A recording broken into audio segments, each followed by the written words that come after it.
I've already lost count of the days since they relieved me of duty. Strange how years of your life can just vanish in the blink of an eye. And in a flash, you've got nothing but time. Time to reflect on everything that's happened. Hard to believe it's been only a few years since this all began. We were testing out the Normandy, Captain Anderson's new ship, when the distress call came in. An Alliance patrol on Eden Prime had been attacked. They'd seen something they couldn't explain. And whatever it was massive. I hit the ground with my lieutenant, Kaidan. A good kid, loyal, by the book, with a talent for biotics. We came across the lone survivor of the patrol, Gunnery Chief Ashley Williams. A soldier to the core. Tough, disciplined, ready to take on whatever came her way. Ashley joined up with us and took us to the spot where she lost her squad. That's when we saw it. The ship. Like nothing I'd ever seen. It was massive, scorching the colony and everything around it as it blasted away. We followed the path of destruction to an artifact, a beacon left by a long-dead race called the Protheans. The colony had dug it up, and whoever attacked them had tried to take it. Chief Williams made the mistake of getting too close. It hit her with some type of energy. I grabbed her and threw her out of the way. That's when it hit me. Hard. Every muscle in my body went rigid. I couldn't move, could barely breathe. Everything went black. And then I saw something. A vision. Dream. A nightmare. By the time I woke up, we were halfway to the Citadel on our way to meet the Council. I was expected to explain what I'd seen.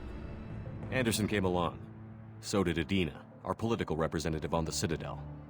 With those two heavyweights, it seemed reasonable we could persuade the Council that the ship we'd seen was a potential threat, as was the individual behind the attacks.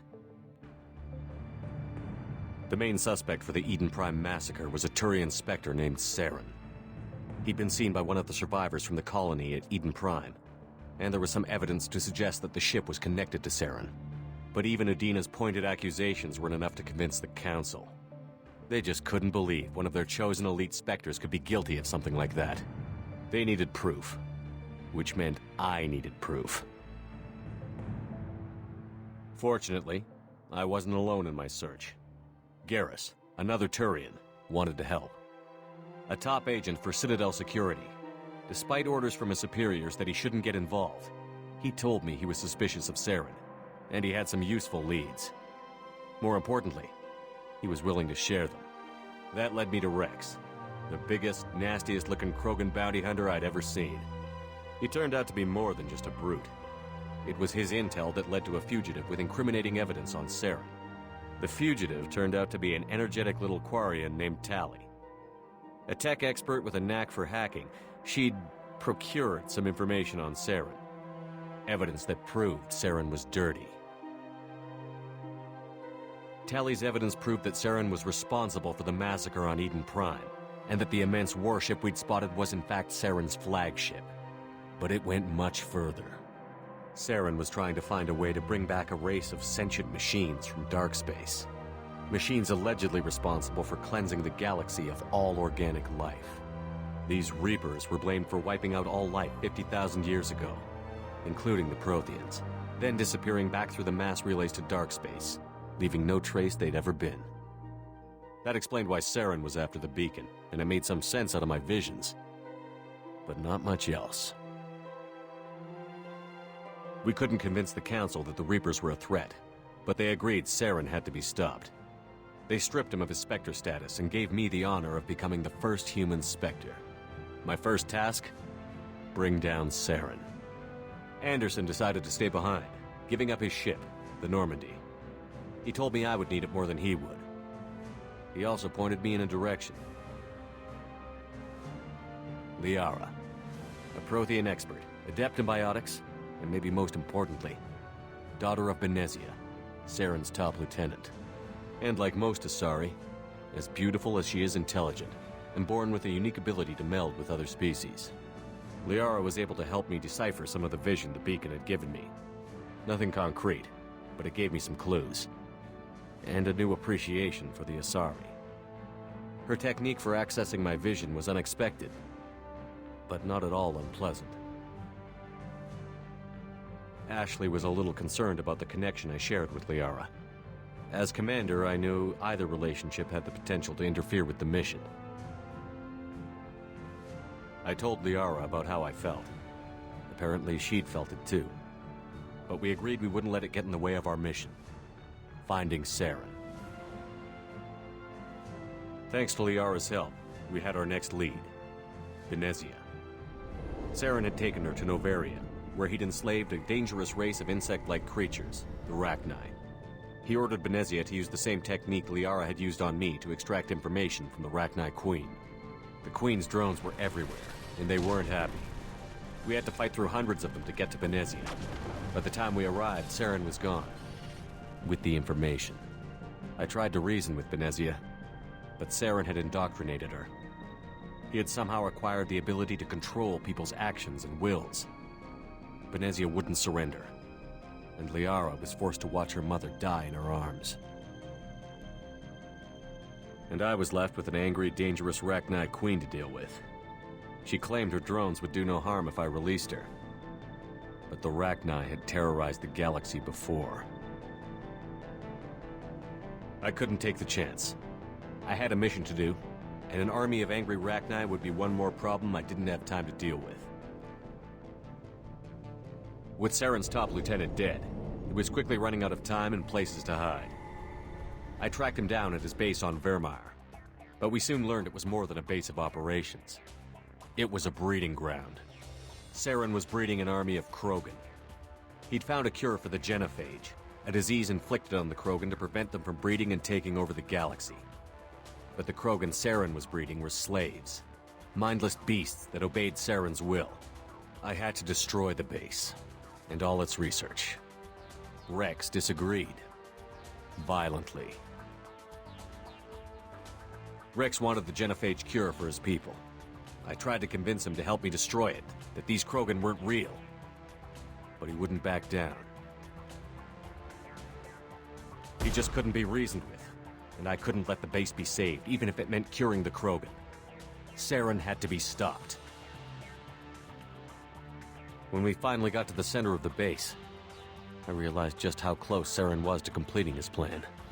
He was already in communication with the Reapers. Sovereign, Saren's flagship we'd all assumed was just a ship, was a Reaper. It spoke to me, threatened me. I could feel the menace it had for every living thing. It wanted me dead. It wanted us all dead. And I knew it was capable of doing just that. What I couldn't understand was why Saren would help it. But there was no time to think about it. Sovereign knew where we were. We had to destroy the base and get the hell out. I split up my team in 2 squads, sending Ash with one and Kaidan with the other as a distraction. We had a nuke, and we planned to use it. Before we could detonate the bomb, Saren showed up. We fought. I stalled him to make time for my team. And in talking to him, I realized the truth. It wasn't Saren who was indoctrinating everyone. It was Sovereign. The Reaper. And Saren was in deeper than all of them. He tried to convince me he was still in control. Said he found a way to reduce the Reaper's influence, but he was kidding himself. Or believing the lies Sovereign was telling him. Before I could convince him to stop, he ran, leaving me just seconds to extract my squad mates. I tried, but I wasn't fast enough. I could only save one of them. Kaidan was a good man, and a great soldier. But I had to choose, and I chose Ash. That was the last time Saren would slip away from me. I knew then, the next time we met, one of us would die. With my team mostly intact, we chased Saren and his army to Ilos, a long-lost planet that had once belonged to the Protheans. As we prepared for what we knew would be a desperate fight, I spoke to my crew. We were just one ship, against Saren's growing army. I assured them all that despite the odds, we could defeat him. Liara saw through my words. She knew I was hurting after Kaidan's death. She could sense my doubts. We both knew this mission could be our last. Until that moment, we'd put our feelings aside for the sake of that mission. But why wait? We gave in to each other. And it was perfect. While it lasted. We arrived on Ilos, close behind Saren. Once on the planet, we discovered a Prothean databank that helped me put the final pieces of my vision together. The Reapers had come 50,000 years ago, and every 50,000 years before that, each time purging the galaxy of life. The Protheans had fought and died, like every species before them. But a few survived long enough to leave a parting gift. The Protheans had discovered that the Citadel was the key to controlling the mass relays. By sabotaging the Citadel, they found a way to close the relays to dark space, slowing the Reapers' return, giving us the time we needed to find a solution to stop the Reapers once and for all. Saren knew this. He was leading his army to take control of the Citadel and re-establish the relays to dark space, bringing the waiting Reapers here to destroy us all. We followed him to the Citadel. It was intact, but heavily damaged. He had caught the Council fleets by surprise, and they were only now regrouping. And with Sovereign as his flagship, there was little hope the fleets could counterattack with enough strength to take back the Citadel. But Saren was done running, and I was done chasing him. As the Alliance and Citadel fleets battled Saren's army outside, I cornered the Turian bastard in the Citadel tower and confronted him. He died believing that the Reapers would save him. As I fought to regain control of the Citadel, the Council's flagship, the Destiny Ascension, fell under attack. Despite Saren's death, Sovereign and Saren's army continued to fight. The Council was aboard the Destiny Ascension, and they were requesting assistance. But I knew in order to help them, I would have to put our human Alliance fleet in jeopardy. The Council could be replaced. The fleets were needed here and now if we were going to defeat Sovereign. Even with the Citadel back in my control, Saren defeated, and the Normandy leading the combined galactic fleet, the battle against Sovereign, a single Reaper, was relentless. It took the combined fleets of humanity and the other races, but in the end, Sovereign fell. But the costs were immense. While humanity's efforts in the war earned us our first seat on the Council, it was a hollow victory. The Reapers were still out there. I knew the fight was far from over, but as the one who'd led the fight against Saren, I was given new responsibilities. The choice of humanity's first counselor was left for me to decide. On the one hand, Udina, the lifetime politician. Ruthless and ambitious, he would easily navigate the political landmines that would soon be put in front of him. The other choice, Captain Anderson, the career soldier. Tough but fair, but a friend, and someone I could trust. Both great leaders in their own right. I didn't much like Udina, but sometimes you need a pit bull on your side. Someone willing to be the bad guy, for the sake of the greater good. The war was over. The threat had passed. In time, the Council would rebuild itself. The Citadel could be repaired. Even the pain of lost friends would fade. But none of that mattered if the Reapers were still out there. And if they were all as powerful as Sovereign, we had to find a way to stop them. I had to find a way. I gathered my crew, took my ship, and went in search of answers. Officially, the Council would only say I was assigned to cleanup duty, rooting out any remnants of Saren's army. But the Geth and Saren were just the beginning. The Reapers had other plans. A few months after the battle for the Citadel, while we were on patrol, we were attacked by an unknown vessel. Before we knew what was happening, we were disabled and forced to abandon ship. The Normandy was destroyed. We lost a lot of good people. I almost didn't make it myself. Technically, I was as close to death as you can get.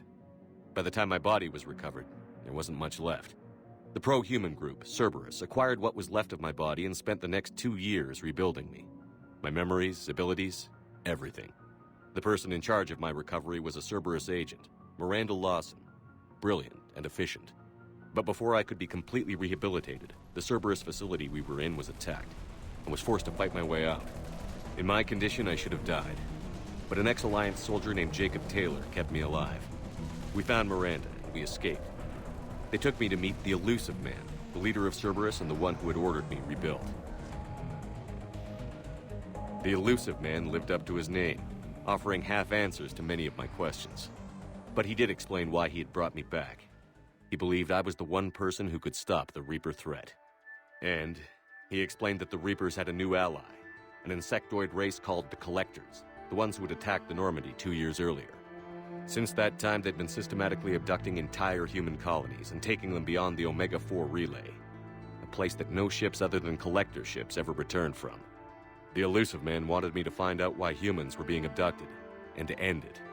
In return, Cerberus would outfit me with a rebuilt Normandy, weapons, and a skeleton crew, as long as I agreed to take along Miranda, Jacob, and an illegal AI named Edie.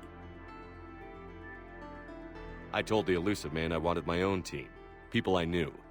He already had a list of individuals that he wanted, people that might be willing to go on a suicide mission, to head beyond the Omega-4 relay and face the unknown. It was an interesting list. Ex-convicts, assassins, experimental scientists. In the end, it was my choice. It would take time and effort to recruit them all, and with more humans disappearing every day, I wasn't sure I should bother. I decided time was of the essence. I'd go after the key members first and then figure it out from there. Recruiting the team took me all over the galaxy. Along the way, I met some old friends. They were quick to join, despite the risks. As for the rest, finding them and convincing them to join me on a suicide mission was difficult. But keeping them from killing each other was next to impossible. They only had to stay alive long enough to complete the mission. I wasn't sure what difference it would make if they were happy doing it.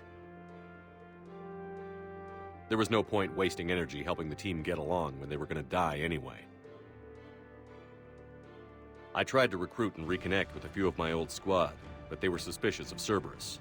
No doubt why they weren't on the elusive man's list to begin with. Worse, they had moved on. For 2 years, they'd believed I was dead and lost. Now I was headed off on another suicide mission. If things were going to get better between us, it would take time. But I was running out of time. If they wouldn't help, then I'd find someone else. With most of the team recruited, we were getting close. We just needed to figure out how to survive the Omega-4 relay. Our best chance came when we discovered a damaged Collector ship. We went in knowing it could be a trap, but we had to try. What we found there was almost unbelievable. The Collectors weren't a new race at all. They were the twisted remnants of the Protheans, slaves of the Reapers, and humans were the next target. The Collectors were abducting tens of thousands of humans for the Reapers, and unless we could find a way to stop them, we'd end up just like the Protheans. We had to escape before we could find out the secrets of the Omega-4 relay, but we were more determined than ever to put a stop to the Collectors. All we needed now was a way through the relay. Edie had figured out what we needed, and the elusive man knew where to find it. We stole parts from a derelict Reaper to mask our ship's signature, to make the Normandy appear as a Reaper and allow us safe passage. As soon as we had what we needed, Joker and Edie began testing. But while I was away on a mission with the team, the Collectors attacked the Normandy, determined to destroy it before we could finish the tests. Joker and Edie did their best to fight them off. They saved the ship, but the entire crew was abducted, taken beyond the Omega-4 relay. Jacob wanted to go immediately and rescue the crew. Edie and Miranda wanted more time to prepare before we attacked. We only had one chance to attack the Collectors. I knew we had to be ready before we went, even if it meant sacrificing the crew. I gathered everyone to go over the plan. We all knew this was likely a one-way ticket. The team was ready, but they were nervous. We knew this could be our last day together. We were scared and looking for reassurance. Some of us found it in each other. Tali came to my room to talk, share her thoughts. We spent the night together, comforting each other. The day of the attack, everything went as planned, at first. The Normandy made it safely through. As we scanned the wreckage of all the ships that had failed before us, we found what we were looking for. The Collector base. And guarding it, the ship that had destroyed the Normandy 2 years ago, and almost ended my life. But this time, we were the attacker. And the Normandy was equipped to deal with it. We took some damage, but destroyed the Collector ship, and made our way to their base. We knew the fighting inside would be brutal. The team was already depleted, and the others couldn't make up for them. Eventually, we made it to the heart of the base. To this day, I can hardly believe what we saw there. The collected humans had been dissolved, transformed and repurposed to create the frame for a new Reaper. A massive human Reaper abomination. We had no choice but to destroy it. The battle caused severe damage to the base, but we needed to destroy it completely. As I prepped explosives to finish the job, we received a message. The Elusive Man. He didn't want us to destroy the base at all. He wanted to preserve it. He wanted to study how the humans were transformed into the abomination we'd seen. To use the technology of the Collectors to help defeat the Reapers. The Elusive Man was right. If we were going to stop the Reapers, we'd need every tool at our disposal, even if it meant keeping the Collector base intact.